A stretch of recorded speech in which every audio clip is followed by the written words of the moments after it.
guys, I'm back. It's been, I think, 2 months, if I'm correct. It's been 2 months since I uploaded, and my last video was my emergency eye surgeries. That is why it's been 2 months. With any other surgery, I feel like it's super easy to just still kind of do whatever, and like if you just have to sit and do whatever you can. But mine was on my eye, so I couldn't really see. If I wanted to edit, yeah, that wasn't gonna happen. So it's been a while, and I figured what better way to get back into it than talk about the eyeball situation.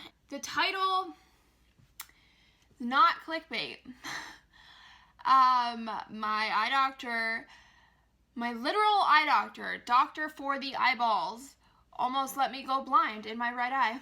Let's just get right into the story. This is actually my first story time video, so I don't even know if I'm going to be good at it, but it's a story worth telling. I had a detached retina, and your retina is the nerve that connects your eyeball to your brain. So if it's detached, your brain is getting no signals as to what you're looking at in your life. So if it fully detached, mine, okay, it was detached, but it wasn't fully detached. If it fully detached is when I would become blind in that eye. Okay.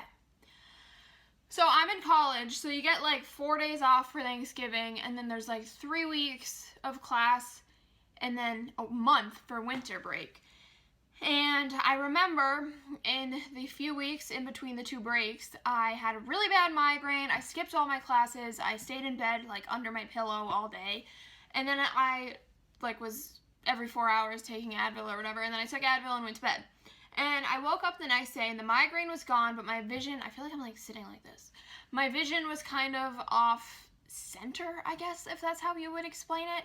I remember walking to class and feeling like the sidewalk was tilted, sitting in class and looking from the board or the PowerPoint or whatever to taking notes. The notes in the lines in my notebook were not like where they were supposed to be. Everything was off. That day I went to health services, which is like an on-campus urgent care.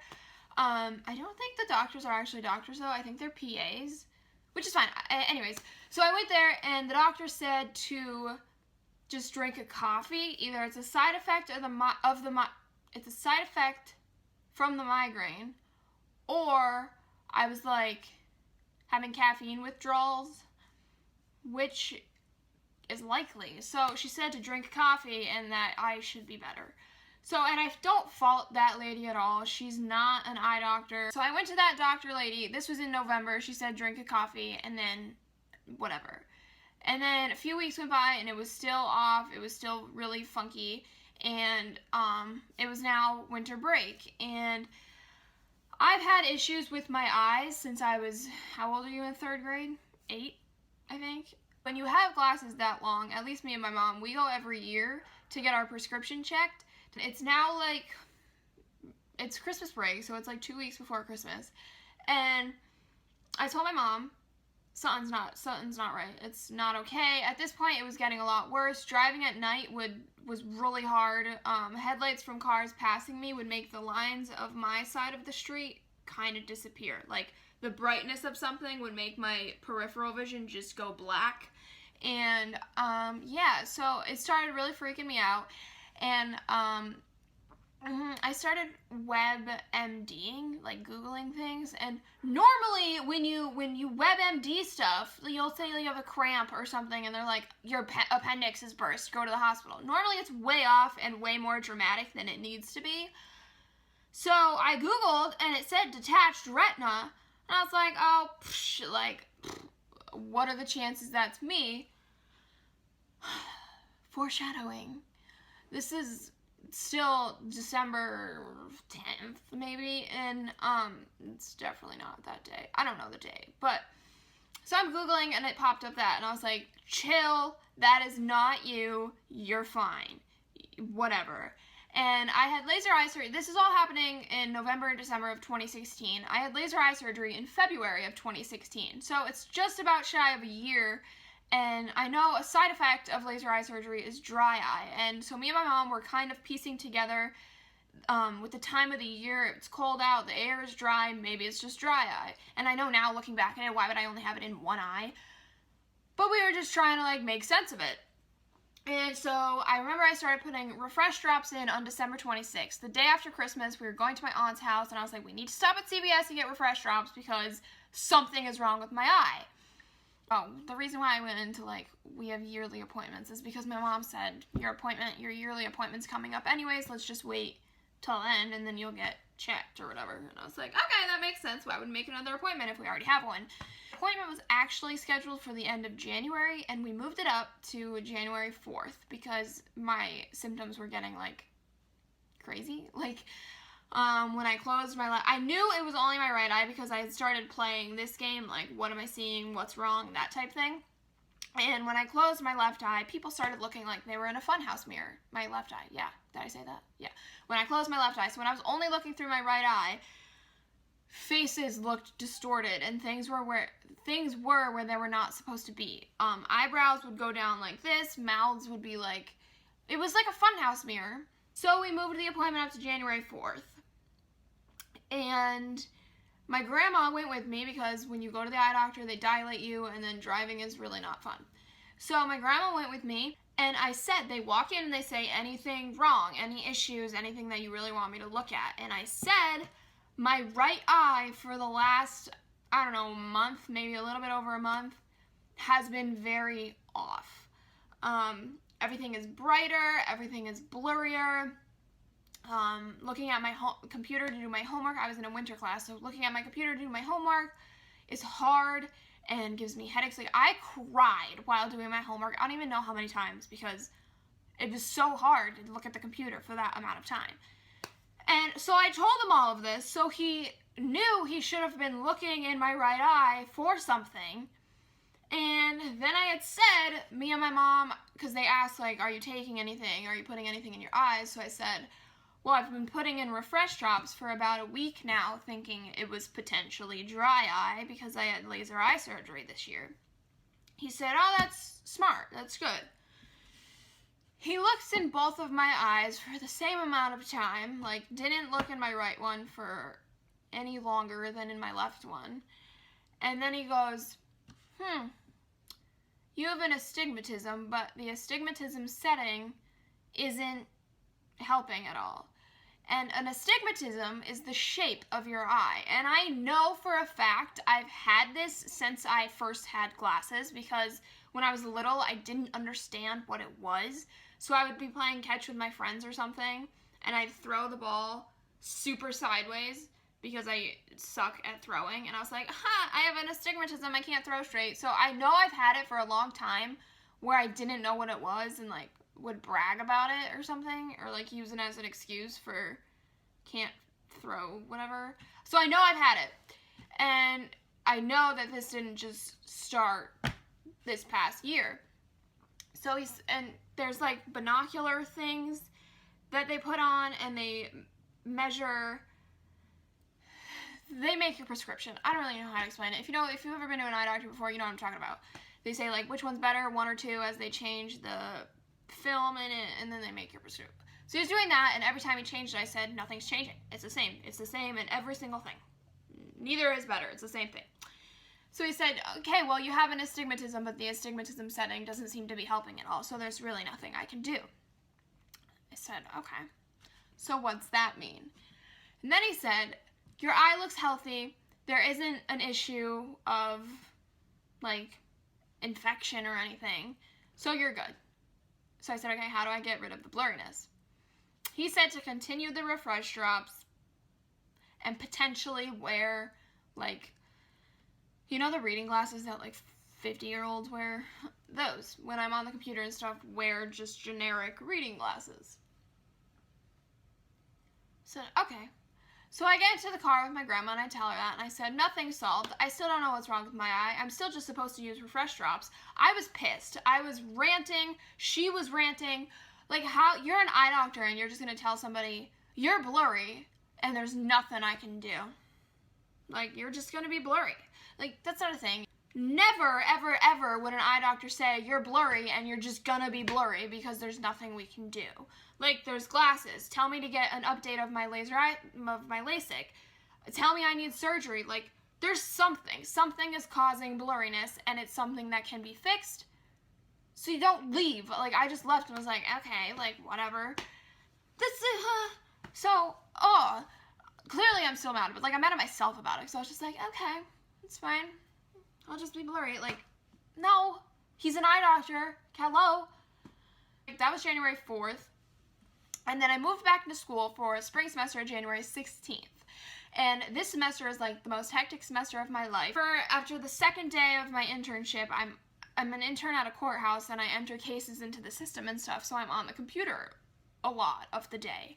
And I was only there for 3 hours and I left, and then I went back to campus and I had to go right to class. And I remember I texted my mom and I was like, Ma, like, my head is pounding. I was only on the computer for 3 hours.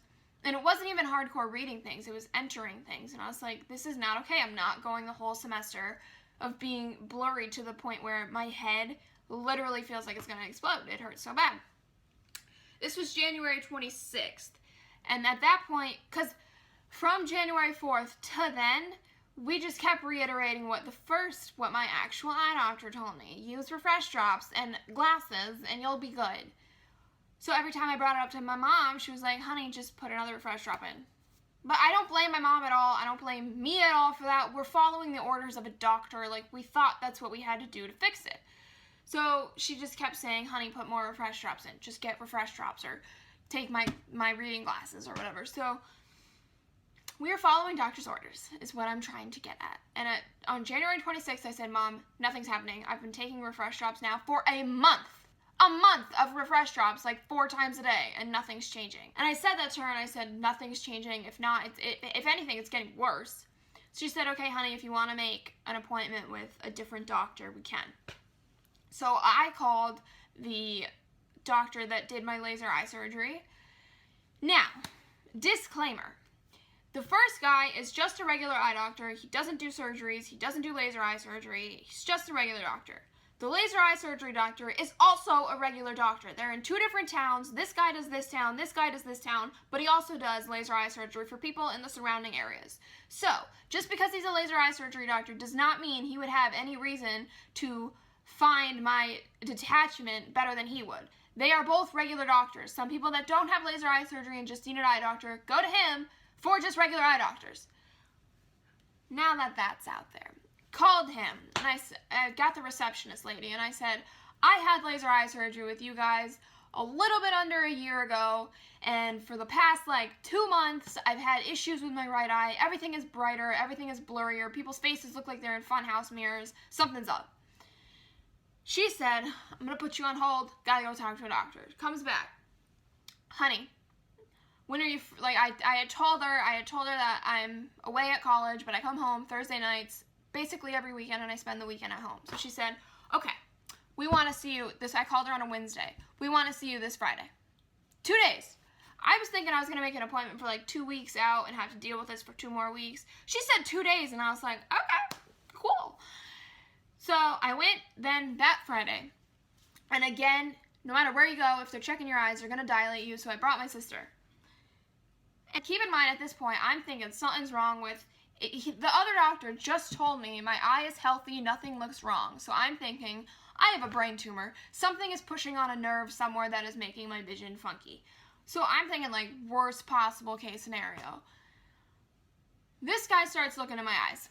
He goes, okay, before we even get to the doctor, the nurse lady, that, they have you cover one eye and read the chart, cover the other eye, read the chart, how much can you read, whatever. The chart is a projector thing, so she shut the lights off in the room. I covered my left eye. Actually, I covered my right eye. My left eye read the whole thing down. I covered my left eye. She said, read to me the farthest line that you could see. And I said, I don't see any letters. It's just the box. It was the white box, and there's always the lines of letters in it that you're supposed to read. So she said, read me the farthest line that you could see. And I said, okay. Are the letters up there? And she was like, yeah, honey, they're there. They're there. What do you mean? And I said, I'm just seeing a white box. I'm not getting any letters. huh, so Sutton wasn't sending a signal somewhere that there was words that I was supposed to be reading and not, like, they were literally not processing to my brain. They were there. My sister saw them, the doctor saw them, they were on the wall. I was staring at the wall and nothing. But my eye is healthy and fine? No. So she starts like frantically writing things in the notebook. And then we go back to the doctor, and the doctor looks in my eye, doesn't even look at my left eye, like looks at it with like no tools, no nothing. He's like, okay, good. Moves to the right one. Starts looking at it with all the exact same tools that the first doctor had. He's got no, like, he's not using laser surgery special tools. The exact same tools. The binoculars, the same thing. And he said, you have a tear in your retina. And at that time, I didn't exactly know what a retina did and what the significance of, like, I didn't really understand. So I was like, okay, where do we go from here? And he said, well, I don't know how big the tear is or where it is, but you definitely have fluid where fluid is not supposed to be. I said, okay, how do I fix it though? He said, you're gonna have to go to the retina specialist and talk to him because I can't get any further details of how bad it is. So I said, okay, well, what are my, like, potential options? Like, whatever. He goes, well, depending on the size and the placement of the tear, you may have an in-office procedure of inserting a gas bubble to push your eye back to where it's supposed to be, or you may need this, or this, or this, or this, or surgery. Like, or surgery, either one. Take your pick. So, of course, now me and my sister are asking, like, what caused this? What could have prevented this? Why? Like, how? We're sitting there like, I'm 20, she's 21. They start talking about surgery. I can't afford surgery. My parents need to be sitting in this room. Like, hello? So I started asking what caused it, because I use makeup wipes. I was like, did I rub my eye too hard? Did something get in my eye? Like, what causes this? And he said, you're just very nearsighted, and your eye expanded to the point where it detached from the retina.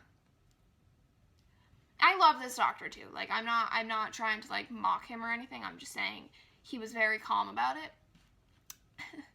And I was not.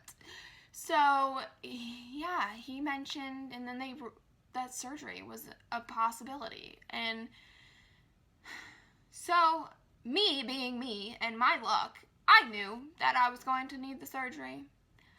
None of the other options even processed through my brain. I was like, you know, I'm 20, and the chances of getting a retina detachment are 1 in 200,000, and the chances of getting them at age 20 are like 1 in a lot. Like, it's not like, it's like a 60-year-old issue. Like, cataracts and retina detachments go together. Like, you don't get them at 20. So, in the back of my mind, I knew I was gonna end up needing surgery, because nothing with my eyes really ever tends to be easy. So I said, okay, great, thank you. He called, his receptionist people called the surgeon, the retina specialist, to make an appointment of, like, to determine how big it is, where it was, all that jazz. Now, me and my sister call my dad, because we both know, Ken's being Ken's, it's gonna be the surgery option. We call my dad, because at this point he's out of work, and say, we're going to a retina specialist because Ken's has a detached retina. Meet us there. He's now freaking out, which is fair, and he meets us there. And as I walk up to the receptionist there, this receptionist is a bitch, side note. There's 3 doctors, like white lab coats and everything, 3 doctors standing in the back of like the receptionist office area thing. And I go up to the window and I say, hi, Mackenzie Reynolds, I was just at whatever place, I was just here. They called and sent me here. And one of the doctors in the back says, where's the 20-year-old detached retina? I was like, hey, it's me, right here. Dad got there, and we went in the back, and they started looking at it, and they took an ultrasound of my eyeball, which I didn't even know was a thing. They, like, gelled my eyelid, and then there was, like, a pen type thing. Cool. And say I experienced an ultrasound on my eye, and the ultrasound tech was actually really cool. As he was taking pictures, he was explaining to my dad, like, what we were looking at. And then the doctor came back in and says, yep, your detachment is a lower detachment, meaning, like, instead of up here, it was down here or whatever.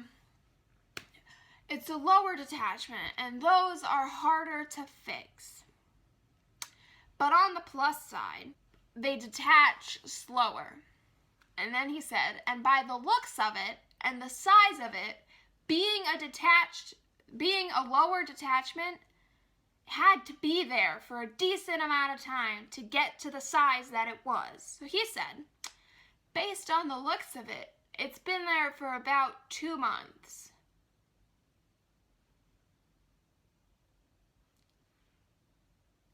This is January 28th. I saw my original first doctor on January 4th. So this guy's telling me that it's been here for 2 months, and this guy was telling me that I was perfectly healthy and completely fine. Okay, it's been there for like 2 months. That puts me back in November when I had my migraine. So this guy starts talking and goes, you're going to need 2 different kinds of surgeries, but we're going to do it at once, obviously. You're going to need a gas bubble, I don't remember the name of it, I can't pronounce it, and a sclerobuckle. And the 2 of those are going to work together to get your eye to reattach to your retina. Said, cool. Then he says, I will only be able to bring back anywhere from 10% to 80% of your vision. Now, I'm 20, so when you tell me that, I'm thinking, what? And he said, because this has been detached for so long, some of the nerves in your eye have died, and there is no possible way for me to bring them back. So with dead nerves, you will never again have perfect vision. He left the room to get the surgical coordinator because, of course, lower detachments need surgery, and I had a lower like I said, in the back of my mind, I knew I was going to need the surgery. No other options even, like, crossed my mind. That's why we call my dad, because we knew it was going to be the surgery. So he left to get the surgical coordinator. I said coordinator. But, yeah, so he left, and me and my dad were sitting there talking, and I started sobbing. And he started crying, and then the doctor comes back in and says, if we caught this sooner, the percentage of vision regained would be higher. That's really the end of my story. Then my pre-op was January 30th, and my surgery itself was January 31st. The LASIK doctor that caught it and sent me to the surgeon, and the surgeon himself, kept reiterating and kept saying, it is a very good thing. It's a very, very, very, very, very good thing that you stayed persistent and you insisted on getting it checked again and that you didn't just let it go and whatever. Otherwise, you could be blind in that eye. I said, oh, okay, thanks. Yeah, I knew something was wrong, and they just kept saying, yeah, it's a really good thing because we caught the tear when it was still eligible to be fixed. If it fully detached, you could be permanently blind in that eye if it fully detached. If you decided not to get it checked again, it could be fully detached and blind, and fully detached means blind. So, why did I have to stay persistent? Why could my first doctor that I went to, my actual eye doctor for the eyes, not see that I had an issue in my eye? I went 3 weeks longer with a detached retina, just sitting there detaching even more, doing its own thing, because he didn't catch it. That is the story of how my eye doctor almost let me go blind. The lesson to take out of this is if you feel like something is wrong anywhere in your body, get it checked. And then if somebody tells you that something's not and you're like going crazy, go get a second opinion. Because I waited 3 weeks to get a second opinion. And if I didn't wait those 3 weeks, I could have regained 90% of my vision instead of 80%. Or I don't know. If you feel like it's your body, nobody can tell you you're crazy or there's nothing there. It's your body. You know what's going on. You know what's normal for you. You know what is not normal for you. So if somebody tells you that you're making this all up or you're imagining things, go get a second opinion because you know what you're talking about when it comes to yourself.